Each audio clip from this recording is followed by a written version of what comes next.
तुम्हाला माहिती आहे का, हा पदार्थ उन्हाळ्यामध्ये मी रोजच्या रोज सकाळच्या नाश्त्यापासून रात्रीच्या जेवणापर्यंत अगदी आवडीने खाऊ शकते. कारण बनवायला सोपं आहे, झटपट बनून तयार होतो आणि सर्वात महत्त्वाचं म्हणजे शरीराला थंडावा देतो. चला तर मग रेसिपीला पटकन सुरुवात करूया. पण त्याआधी रेसिपी व्हिडिओ जर तुम्हाला थोडासा जरी आवडला तर व्हिडिओला जास्तीत जास्त शेअर करा, एक लाईक नक्की करा आणि चॅनलला सबस्क्राईब करायला विसरू नका. तर त्यासाठी इथे मी 2 मोठी वाटी माझ्याजवळ भात होता तो घेतला आहे.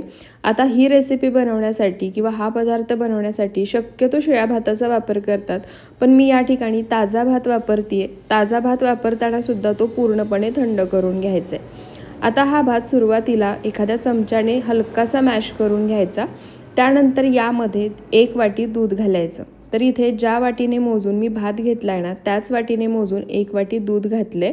दूध घातल्यानंतर आता हा भात दुधामध्ये आपल्याला एकसारखा मिक्स करून घ्यायचा आहे.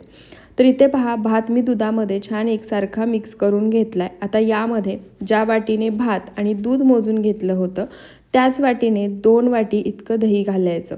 दही घेताना लक्षात ठेवा, दही जास्त आंबट असणारं वापरायचं नाही, नाहीतर मग याची चव पूर्णपणे बिघडेल. आता भात शिजवताना मी यामध्ये मीठ वापरलं होतं, तरीसुद्धा यामध्ये मी वरून एक छोटा अर्धा चमचा मीठ घालणार आहे, कारण बाकीच्या पदार्थांना सुद्धा मिठाची चव लागायला हवी. तुम्ही जर भात शिजवताना मीठ घातला असेल तर तुमच्या अंदाजानेच यामध्ये मिठाचा वापर करा. आता दही आणि मीठ घातल्यानंतर ते सुद्धा या भातामध्ये आपण छान एकसारखं मिक्स करून घेऊयात. तर इथे पहा, दही भातामध्ये मी छान एकसारखं मिक्स करून घेतले. आता यामध्ये राहिलेलं साहित्य घालूया. त्यासाठी इथे मी एक छोटी वाटी डाळिंबाचे दाणे घेतले आहेत ते घालायचे आणि एक अर्धी वाटी बारीक चिरलेला कांदा घेतला आहे तो घालायचा. डाळिंबाचे दाणे यामध्ये घालणं पूर्णपणे ऑप्शनल आहे. तुम्हाला नसेल घालायचं, नाही घातलं तरीसुद्धा चालेल, पण मी सांगते म्हणून एकदा वापरून पहा, चवीला अप्रतिम लागतात. आता हे सर्व साहित्यसुद्धा या भातामध्ये आपण एकसारखं मिक्स करून घेऊयात. तर इथे पहा, डाळिंब आणि कांदा घातल्यानंतर तो सुद्धा या दही भातामध्ये मी छान एकसारखा मिक्स करून घेतला आहे. सर्व साहित्य छान एकजीव झाले. आता यामध्ये घालण्यासाठी आपण तडका तयार करून घेऊयात. तर त्यासाठी मी गॅसवर पॅन गरम करायला ठेवला आहे. पॅन गरम झाला की आता यामध्ये 2 मोठे चमचे सनफ्लॉवर ऑइल घालायचं. तेल छान कडकडीत गरम झालं की आता यामध्ये अर्धा चमचा मोहरी घालायची. मोहरी छान तडतडली की इथे मी एक छोटी अर्धी वाटी शेंगदाणे घेतले आहेत ते घालायचे आणि मंद आचेवर शेंगदाणेसुद्धा साल टचकेपर्यंत तेलामध्ये भाजून घ्यायचे. तर इथे पहा, शेंगदाणेसुद्धा छान साल टचकेपर्यंत मी तेलामध्ये भाजून घेतले आहेत. आता यामध्ये राहिलेलं साहित्य घालायचं.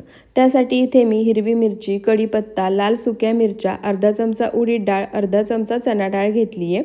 आता हे सर्व साहित्य घातल्यानंतर 1 मिनिटभर फक्त मध्यम आचेवर तेलामध्ये परतून घ्यायचं. तडका तयार झालाय. आता हा तडका आपण यावर घालूया. परफेक्ट असा तडका बसला आहे. आता याच्यामध्ये आपल्याला व्यवस्थित मिक्स करता येणार नाही, म्हणून हा कर्ड राईस मी एका भांड्यामध्ये काढून घेते आणि मिक्स करते. त्यानंतर तुम्हाला दाखवते. तर इथे पहा, सर्व कर्ड राईस मी एका बाउलमध्ये काढून घेतला आहे. आता छान एकसारखा मिक्स करून घेऊयात.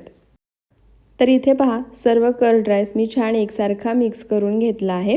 आता यामध्ये वरून भरपूर सारी बारीक चिरलेली कोथिंबीर घालायची आणि पुन्हा कोथिंबीरसुद्धा या कर्ड राईसमध्ये एकसारखी मिक्स करून घ्यायची. तर इथे पहा, कोथिंबीरसुद्धा मी कर्ड राईसमध्ये छान एकसारखी मिक्स करून घेतली आहे. परफेक्ट थंडगार असा हा कर्ड राईस बनवून तयार झाला आहे. आता मस्त केळीच्या पानावरती किंवा ताटामध्ये हा थंडगार कर्ड राईस सर्व करायचा आणि ताव मारायचा. तुम्ही सुद्धा या उन्हाळ्यामध्ये एकदा या पद्धतीने हा कर्ड राईस नक्की बनवून पहा. लहानांपासून मोठ्यांपर्यंत तुमच्या घरामध्ये सर्वांना आवडेल. सर्वजण अगदी आवडीनं खातील. आणि हा व्हिडिओ तुम्हाला थोडासा जरी आवडला असेल तर व्हिडिओला जास्तीत जास्त शेअर करा, एक लाईक नक्की करा आणि चॅनलला सबस्क्राईब करायला विसरू नका. धन्यवाद.